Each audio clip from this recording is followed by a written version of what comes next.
పితా పుత్ర పవిత్రాత్మ నామమున ఆమేన్.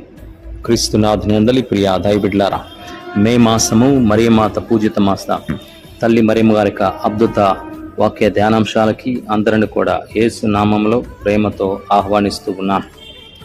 ఈనాటి 20వ రోజున కాపా కబానా మాత అద్భుతం. బొలివియా దేశంలో టీటికాక సరస్సు తీరాన ఉన్న కాపా కబానా పుణ్యక్షేత్రం వెనుక ఒక అద్భుతం ఉన్నదని చరిత్ర తెలియజేస్తుంది. 1580వ సంవత్సరంలో ఫ్రాన్సిస్కో అనే ఒక సామాన్య ఆదివాసి భక్తుడు తల్లి మరియమాతపై ఉన్న భక్తితో ఆమె యొక్క స్వరూపాన్ని చెక్కాలని నిర్ణయించుకున్నాడు. ఆయనకు శిల్పకళ అటువంటి కార్యక్రమంలో ఎటువంటి అనుభవం లేదు. అయినప్పటికీ రాత్రింబవళ్ళు కష్టపడి ఒక స్వరూపాన్ని తయారు చేశారు. అది చూడడానికి వికారంగా ఉంది, అందం లేకపోయింది. అందరూ అతను చూసి నవ్వారు. అతడు నిరాశ చెందకుండా స్వరూపాలను చెక్కే వారి దగ్గరికి వెళ్ళి మైళ్ళు నడిచి అక్కడ శిక్షణ పొంది ఆ యొక్క స్వరూపాన్ని అందమైన స్వరూపముగా తయారు చేశారు. ఆ గ్రామానికి ఆ స్వరూపాన్ని తీసుకొచ్చినప్పుడు 1583 ఫిబ్రవరి 2న ఆ యొక్క స్వరూపం ప్రతిష్ఠించినప్పుడు ప్రాంతమాత్మ అద్భుతమైన వెలుగుతో నిండిపోయింది. ఆ యొక్క స్వరూపం నుండి ప్రకాశించిన కాంతిని చూసి ప్రజలు ఆనందం వ్యక్తపరిచారు, ఆశ్చర్యం పొందుకున్నారు. అప్పటి నుండి ఆ స్వరూపం ద్వారా అనేక అద్భుతాలు, స్వస్థతలు జరగడం ప్రారంభమయ్యాయి.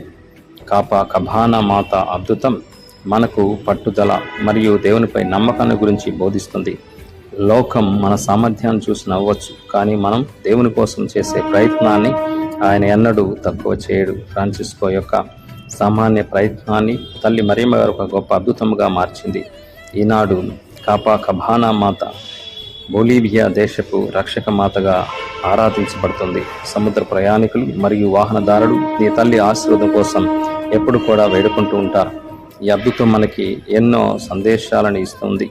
మరి ముఖ్యంగా మనం దేవునికి అర్పించేది ఎంత చిన్నదైనా దాన్ని ప్రేమతో అర్పిస్తే అద్భుతాలని భగవంతుడు మనకి చేస్తాడని, మన జీవితాలు కూడా చక్కబెడతారని, ఆ శిల్పం వల్లే మన జీవితాలను కూడా చక్కగా అందముగా తయారు చేస్తాడని, తల్లి మరియమ్మ గారికి అప్పజేస్తే అందమైన బిడ్డలుగా మారుస్తాడని ఈ యొక్క అద్భుతం యొక్క సందేశం. ఆ యొక్క సందేశం ద్వారా భగవంతుడు మనందరిని ఆశీర్వదించాలని, దైవ కృపానుగ్రహంగా దయచేయమని, మరి ఎప్పుడు కూడా నిరుత్సాహపడకుండా ఉత్సాహంతో పట్టుదలతో మనం సాధించడానికి ప్రయత్నం చేస్తే తప్పకుండా భగవంతుడు కావలసిన అనుగ్రహాలతో మనందరినీ ముందుకు నడిపిస్తారని ఈ యొక్క అద్భుతం మనకి గుర్తు చేస్తుంది.